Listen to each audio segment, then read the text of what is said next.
আসসালামু আলাইকুম। অনলাইনে কোরআন শিক্ষা পর্ব একে আমি আপনাদেরকে স্বাগতম জানাচ্ছি।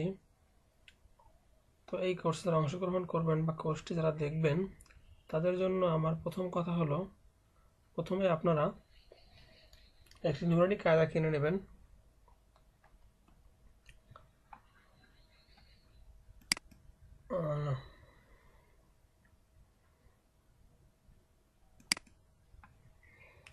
নুরানি কায়দাটা দেখতে ঠিক এরকম, কভার পেজ হবে বা অন্য রকমও পাওয়া যেতে পারে।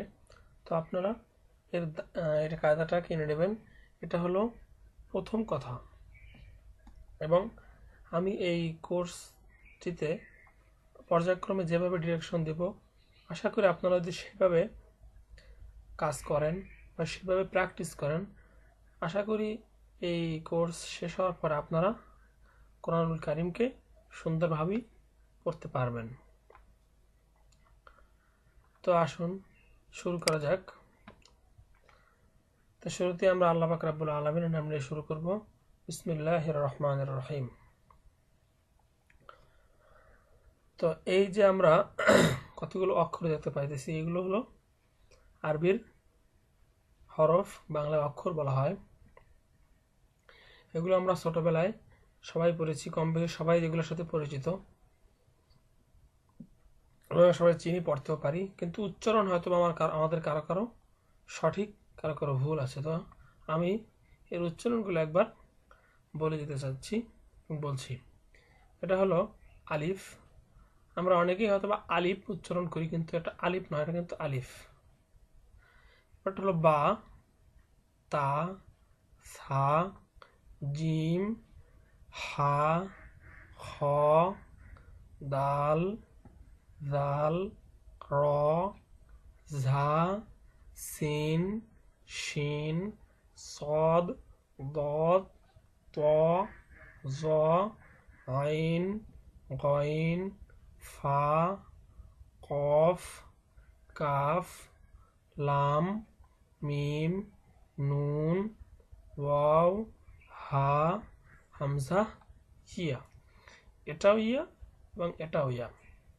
তো এক্ষেত্রে আমাদের যে সমস্যাগুলো হবে সেটা হলো, এই একটা হা, এই একটা হা, দুটোর নাম কিন্তু একই, কিন্তু উচ্চারণ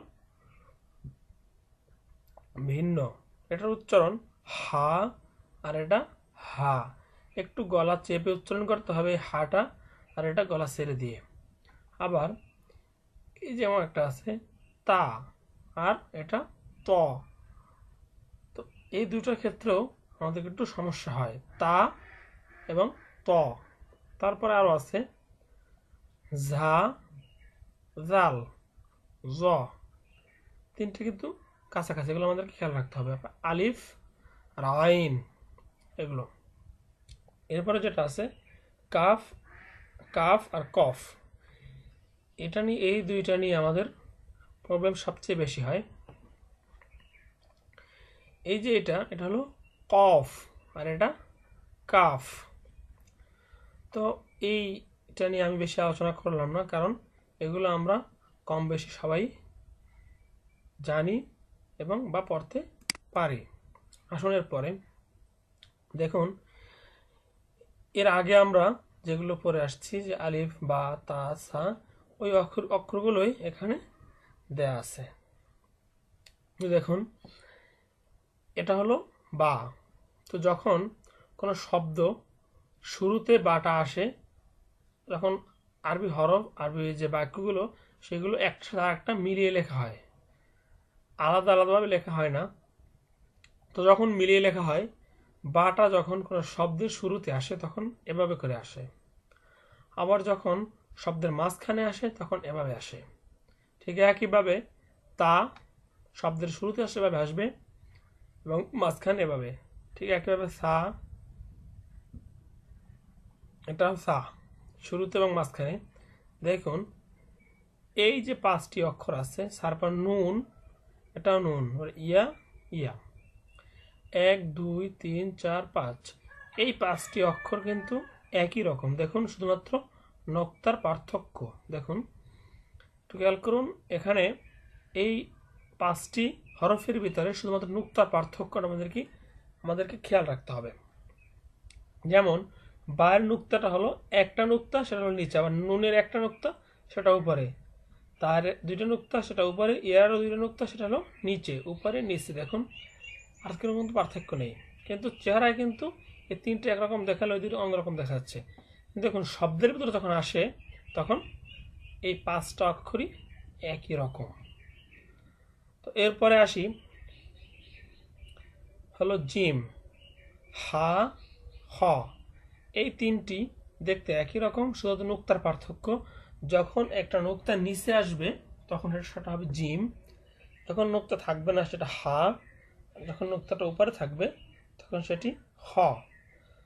এরপরে আসুন সিন এবং শিন। দুইটার মধ্যে শুধু পার্থক্য তিনটা নুক্তা, একটিতে তিনটি নুক্তা আছে আর একটিতে তিনটা নুক্তা নেই।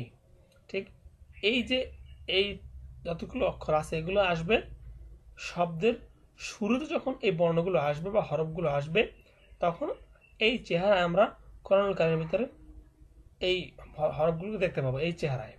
আবার যখন শব্দের মাঝখানে আসবে তখন আমরা এই রকম চেহারায় তাদেরকে দেখতে পাবো। এবং আমরা যদি এর আগের যে পেজটা আমরা আলোচনা করেছি ওখানের যে আরবি হরফগুলো ভালোভাবে আমরা চেহারা থেকে চিনতে পারি, তাহলে এগুলো দেখে দেখে আমরা এগুলো প্র্যাকটিস করে নিব, খুব সুন্দরভাবে এগুলো প্র্যাকটিস করব, যাতে আমরা এগুলো না দেখেই এটার চেহারা দেখে আমি বলে দিতে পারি যে এটা আসলে কোনটা কী ধরনের। আমরা যখন কায়দাটা কিনবো, কায়দা কেনার পরে তো এভাবে ল্যাপটপ বা কম্পিউটারে পড়ালেখা হবে না, তো আমি এটার মাধ্যমে শুধু আপনার ডিরেকশনটা নেবেন আর পড়াশোনা করবেন। একটা কায়দা কিনবেন, ওখান ওই কায়দাটা দিয়ে পড়াশোনা করবেন। তো যখন দেখবেন আপনি পারেন তখন এই যে এই শাড়িটা আছে এখানে একটা বই বা স্কেল দ্বারা চাপা দিয়ে তারপরে এগুলো মাঝখান থেকে পড়ার চেষ্টা করবেন। তো যখনই এই এই এখানে কয়টা অক্ষর আছে, 1 2 3 4 5 6 7 8 9 10, 10টা আছে। এই 10টা যখন কমপ্লিট হবে তখন এ পাশে আসবেন। তো একইভাবে সদ, দদ, আইন, গইন, ফা, কফ। দেখুন সদ দদ একই রকম, নুক্তার পার্থক্য। আইন গইন একই রকম, নুক্তার পার্থক্য। একইভাবে এই পাশে যে কথাগুলো বলছি যে এটি আসবে শব্দের শুরুতে, যদি আসে এই হরফগুলো তখন এরকম চেহারায় আসবে, যদি মাঝখানে আসে তখন এভাবে আসবে কফ, এবং এটি হলো ফা, কফ ফা। দেখতে একই রকম, নুক্তার পার্থক্য। কাফ, লাম, মিম, হা। হা যখন শব্দের শুরুতে আসবে তখন এরকম আসবে, আর যখন শব্দের মাঝখানে আসবে তখন সেটা এরকম, এটা আসবে শব্দের মাঝখানে, আর এরকম যদি হা কখনো আসে সেটা আসবে শব্দের শেষে। মিম শব্দের মাঝখানে, লাম শব্দের মাঝখানে, কাফ এটাও এরকম চেহারা, যদি কখনো এরকম চেহারাটা আপনি দেখতে পাবেন শব্দের মাঝখানে, আর কাফ এটা শব্দের শুরুতে দেখতে পাবেন।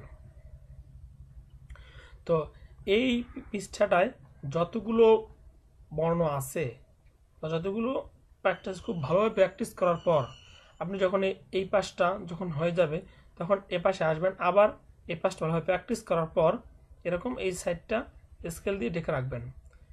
তো আমি প্রথমেই বলছি সবাই একটা করে কায়দা কিনে নেবেন, কায়দার দাম বেশি না, 5 থেকে 10 টাকা। তো স্কেল দিয়ে ঢাকার পরে আপনারা এইগুলো পড়ার বা দেখবেন মাঝখান থেকে আমি এটা এই চেহারা দেখে বলতে পারি কিনা, এরকম যদি বলতে পারেন তখনই আপনারা পরবর্তী পেজে চলে যাবেন।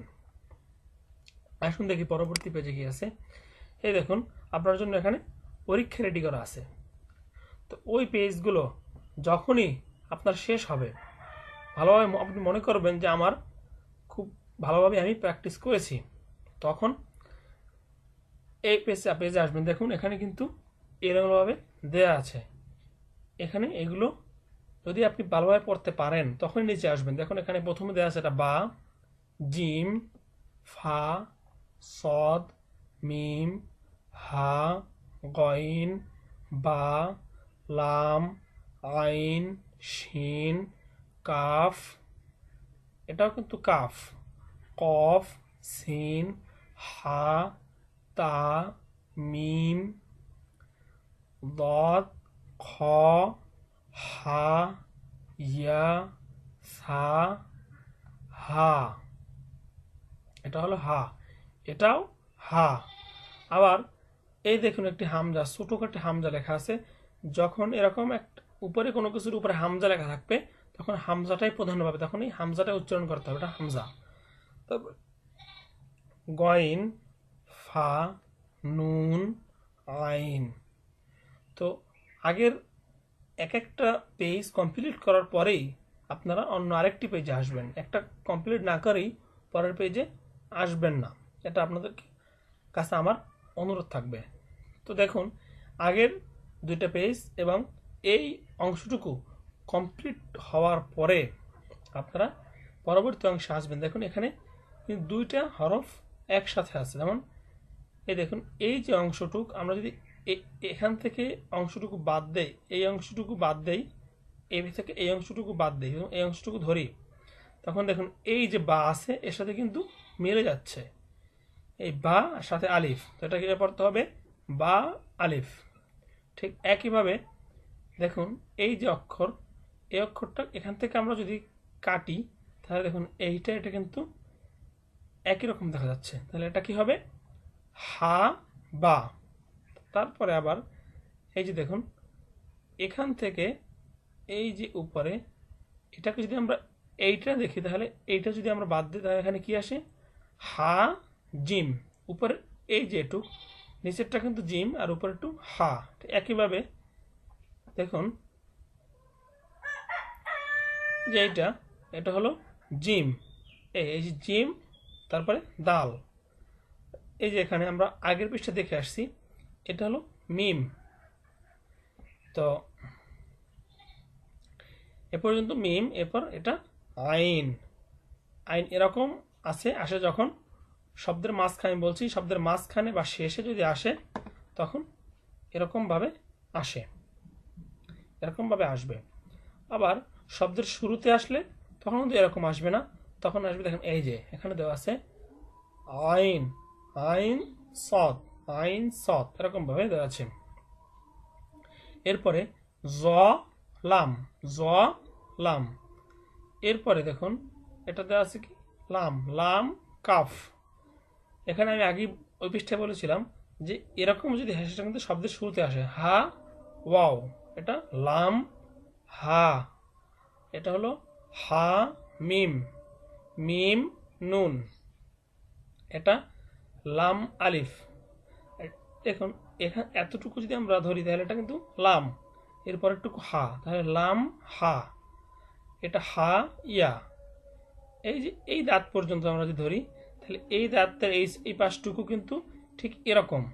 তো আমরা আগের পৃষ্ঠায় দেখে আসছি যে এরকমভাবে একটা এরকম দাঁতের মতো এর নিচে যদি দুইটা নুক্তা থাকে তাহলে সেটা হয় ইয়া, তাহলে ইয়া সিন। এরপর হলো কাফ বা, কফ ওয়াও, হা মিম, বা হা ইয়া হা তা হা। দেখুন এই যে ইয়াটা এখান থেকে যদি আমরা কল্পনা করি এতটুকু একটা ইয়া, ঠিক এখানে থেকে এতটুকু এটা একটা ইয়া, এদের কিন্তু দেখতে একই রকম।